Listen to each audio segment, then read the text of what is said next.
Hello friends, আজকে চলে এলাম রবীন্দ্রনৃত্যের গয়না মেকিং ভিডিও নিয়ে।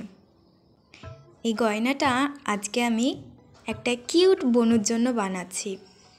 বনুটা খুব সুন্দর নাচ করে, তাই তার নাচকে আরও সুন্দর করে সাজিয়ে তোলার জন্যই এই অর্নামেন্টসগুলো খুব সুন্দর করে বানাচ্ছি।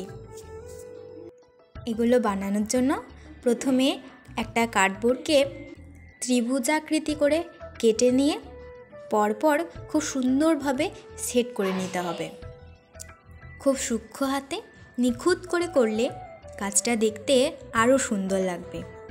আর আঠাটা একটু বেশি করেই লাগাতে হবে, যাতে ভালোভাবে সেট হয়ে যায়।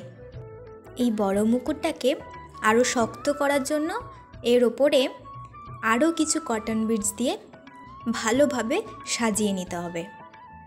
এরপর এটা সাজানো হয়ে গেলে আর একটা কার্ডবোর্ড ছোট সাইজের কেটে এটার ওপর আঠা দিয়ে ভালো করে চিটিয়ে নিতে হবে। দেখো, তৈরি হয়ে গেল।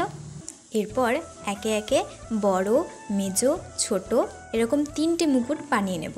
তার পাশাপাশি একটা টিকলি ও 2টো কানেরও বানিয়ে নেব। চলো তাহলে এবার রঙগুলো করে নিই। একে একে প্রথমে গ্রিন কালারটা সবগুলোতে সুন্দরভাবে ভরে নেব। মাঝখানে কিছুটা জায়গা ফাঁকা রাখব। এরপর মাঝখানে ফাঁকা রাখা জায়গাটাতে লাল রঙটা ভরে নেব। আমি এখানে ফেব্রিকের অ্যাক্রিলিক কালারটা ব্যবহার করেছি। এরকম করে একে একে সবগুলোতেই লাল রঙটা সুন্দরভাবে ভরে নেব।